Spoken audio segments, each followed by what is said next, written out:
साल में 2 बार होने वाले हैं आपके बोर्ड एग्जाम्स। बहुत ज्यादा डाउट हो रहा होगा आप सभी को, लेकिन इस प्रॉब्लम का सॉल्यूशन भी बहुत जल्दी हम लोग लेके आने वाले हैं। तो पहले जानते हैं आखिरकार सीबीएसई का क्या अपडेट है और उसका आपकी पढ़ाई के ऊपर, उसका आपकी लाइफ के ऊपर क्या फर्क पड़ने वाला है।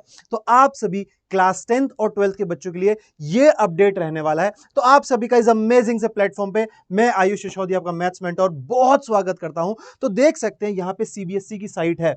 हम मेन वेबसाइट पे गए और यहां पे मुझे tentative date sheets for board examination class 10th and 12th दिखाई दे रहा है। अब अगर यहां पे एक सर्कुलर आ रहा है जो कि ऑफिशियल सीबीएसई का है, अगर जरा मैं इस पे नजर डालता हूं तो यहां पे बताया गया है कि ओवरऑल हर साल लगभग 45 लाख कैंडिडेट 204 सब्जेक्ट्स में क्लास 10th एंड 12th में पेपर देते हैं, जिसमें 26 कंट्रीज अब्रॉड में भी है, यानी सीबीएसई अब्रॉड में भी पेपर कंडक्ट कराता है। और डेट शीट में क्या क्या है बच्चे, क्लास 10th के एग्जाम्स, क्लास 12th के एग्जाम्स और एक और डेट शीट है क्लास 10th के एग्जाम्स की।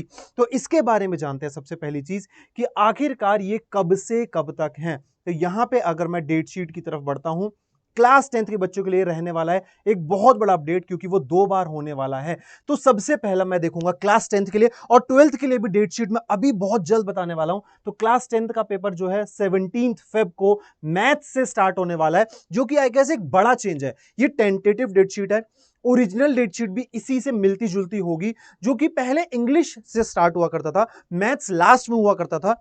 तो अब मुझे क्या दिख रहा है यहाँ पे कि मैथ्स भाई यहाँ पे सबसे पहला पेपर रहने वाला है। फिर यहाँ पे कुछ ऐसे सब्जेक्ट्स हैं, है ना, जो अब यहाँ पे देखो इंग्लिश मुझे नेक्स्ट दिखाई दे रहा है 21 फेब को। फिर अगर मैं आगे बढ़ता हूं, यहाँ पे हमारे पास कुछ लैंग्वेज सब्जेक्ट्स और हैं। 25 फेब को साइंस का पेपर रहने वाला है। फिर यहाँ पे अगेन कंप्यूटर, आईटी और एआई, इसका पेपर 27 को होने वाला है। अगर मैं आगे बढ़ा यहाँ पे, फिर मुझे बच्चे क्या दिख रहे हैं, यहाँ पे उर्दू, संस्कृत वगैरह लैंग्वेजेस हैं। नेक्स्ट बच्चे हिंदी, जो कि मेरा 2 मार्च को यानी 17 फेब से स्टार्ट हुआ और हम मार्च में एंटर कर चुके हैं। और अभी भी हमारा एसएसटी पता नहीं कब होगा, पेंटिंग वगैरह का पेपर है।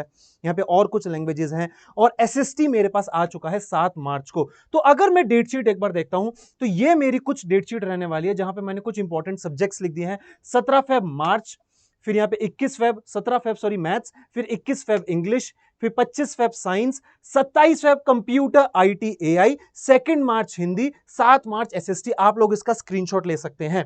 बट अब मेरे पास 12th की डेट शीट आने वाली है। चलिए जरा 12th की डेट शीट अगर मैं देखता हूं तो वो मेरा 17 फेब से ही स्टार्ट हो रहा है। बायोटेक, फिर फिजिकल एजुकेशन मेरा 18 फेब को है।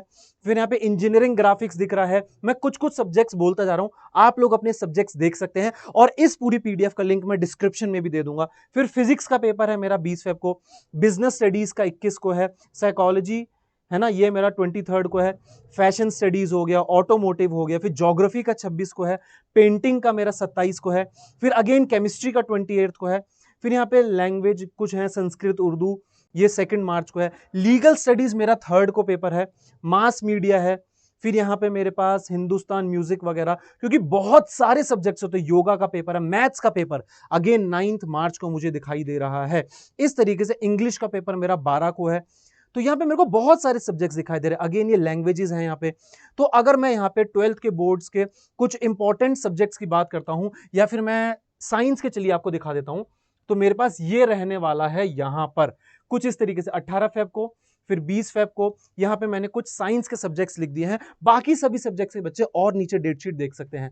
अगर मैं यहाँ पे और आगे बढ़ता हूं तो मेरे पास यहाँ पे दूसरी डेट शीट आ जाएगी, जो कि क्लास 10th की रहने वाली है। 15 मई को यह स्टार्ट होने वाला है। यानी कि पहली चीज, 17 फेब से आपका पहला एग्जाम है और 15 मई से आपके दूसरे एग्जाम्स रहने वाले हैं।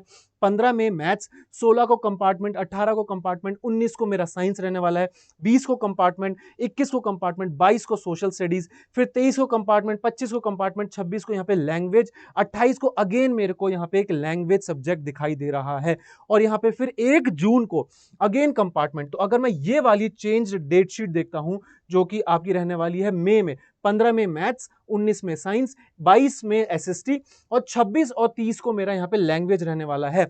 अब बच्चों के मन में ना एक सवाल आएगा कि अब कैसे पढ़ाई करनी है। देखो क्लास 12th के बच्चे, इस टाइम पे आप जिस चीज का एम बना के चलते हो उसकी तैयारी करोगे, चाहे वो सीयूईटी का एग्जाम हो या फिर मैं बोर्ड एग्जाम्स की बात करता हूं, ये सारे सब्जेक्ट्स ही आपको आगे सीयूईटी में भी काम आने वाले हैं। साथ ही साथ सीयूईटी के लिए स्पेशल चीजें हम लोग लेके आने वाले हैं इसी पर्टिकुलर चैनल पे। लेकिन अगर मैं बात करता हूं यहां पे क्लास 10th के बच्चों के लिए, तो आपके लिए बच्चे एक मौका हो सकता है अपनी गलतियां सुधारने का। जो और भी फर्दर अपडेट्स आएंगे वो हम बहुत ही जल्द आपके लिए लेके आएंगे, लेकिन तब तक आपको पढ़ाई करते रहना है, मेहनत करते रहना है और अब कोई कमी नहीं छोड़नी है। अब मैं देखता हूं दिवाली में आप थोड़ा सा बिजी हो जाओगे, अक्टूबर लगभग आ ही चुका है और फेब से आपके एग्जाम है। 3 महीना जो अब ये बचे हैं इस साल के, अक्टूबर नवंबर दिसंबर तक आपको ये खत्म कर देना है। क्लियर है? ये तो हो गया आपका पहला गोल, ताकि जनवरी में आप सिर्फ और सिर्फ रिवीजन करें, चाहे वो क्लास 10th के बच्चे हो, क्लास 12th के बच्चे हो। अब गियर अप करने का समय आ चुका है और यहां पे हम आपकी जर्नी को मतलब आसान बनाने की अपनी तरफ से पूरी कोशिश करेंगे। तो बच्चे मिलेंगे एक और अमेजिंग से वीडियो में। बाय बाय बच्चों एंड टेक केयर।